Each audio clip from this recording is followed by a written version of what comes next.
Le territoire du Nord-Ouest, vaste, unique et lointain. Un coin de pays à l'image des 55 000 personnes qui l'habitent. Dispersés sur une terre qui fait le tiers de la superficie du Canada, les gens du Nord sont indépendants et fiers de leurs vieilles et nouvelles traditions. La fascinante histoire politique du Nord est celle de la lutte d'un peuple pour son autonomie qui a mené à la création d'une assemblée législative. Et cette assemblée est le parfait miroir du patrimoine des gens du Nord. Le passé, le présent et le futur s'entrecroisent dans une alliance des cultures.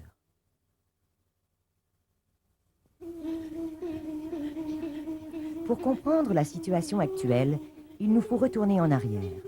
Pendant des milliers d'années, les seuls habitants des territoires du Nord-Ouest étaient les Inuits, qui vivaient au nord de la limite forestière et sur la côte arctique. Puis les Dénés, qui occupaient la région à l'ouest de la rivière Mackenzie.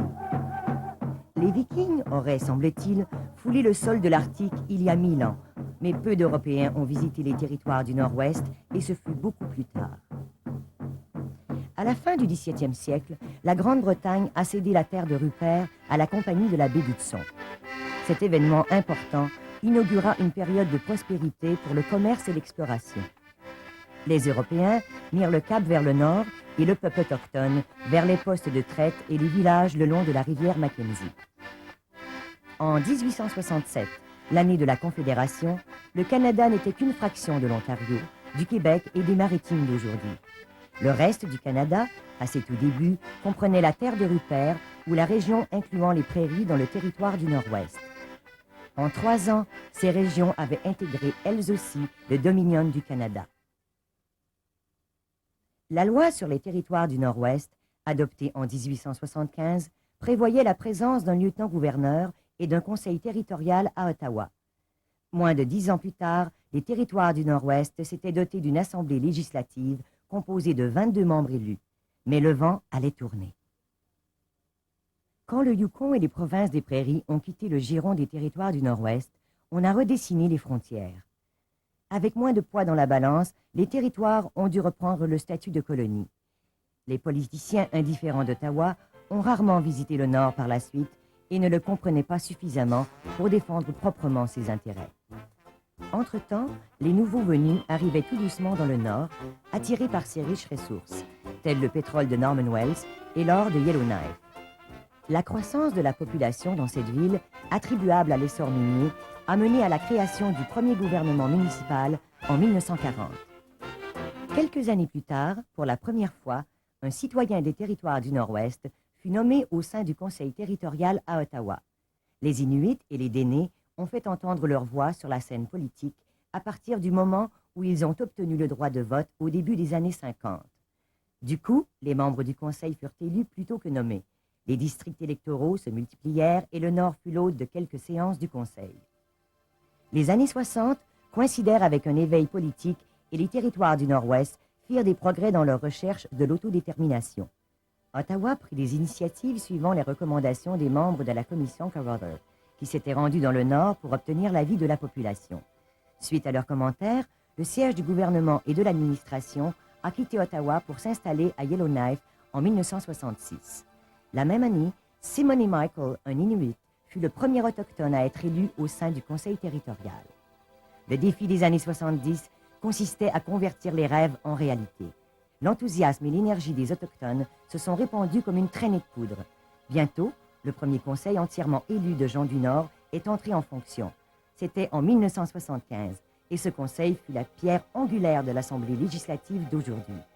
Avec 15 membres élus, parmi lesquels furent choisis un président et 2 membres de l'exécutif, le passage à un gouvernement représentatif allait bon train.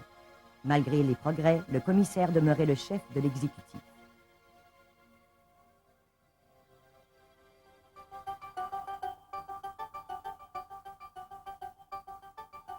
Dans les années 80, le nombre et les responsabilités des membres du Conseil ont augmenté. À la formation de la 11e Assemblée en 1987, la législature comptait 24 membres, ce qui est toujours le cas aujourd'hui. Dans ses rangs, 8 ministres furent choisis, dont un chef du gouvernement qui a remplacé le commissaire à la tête du Conseil exécutif. Aujourd'hui, le Conseil exécutif ressemble à un cabinet des ministres provincial. Le chef du gouvernement est comme le premier ministre d'une province, tandis que le rôle du commissaire nommé par le gouvernement fédéral revêt une valeur surtout cérémoniale, comme c'est le cas pour le lieutenant-gouverneur d'une province. Bien qu'on puisse dresser un parallèle entre la structure de l'Assemblée législative et celle des gouvernements provinciaux, ses pouvoirs sont plus restreints. En termes pratiques, l'Assemblée législative décide comment seront dépensés les deniers publics, elle adopte des lois et approuve des politiques et des programmes.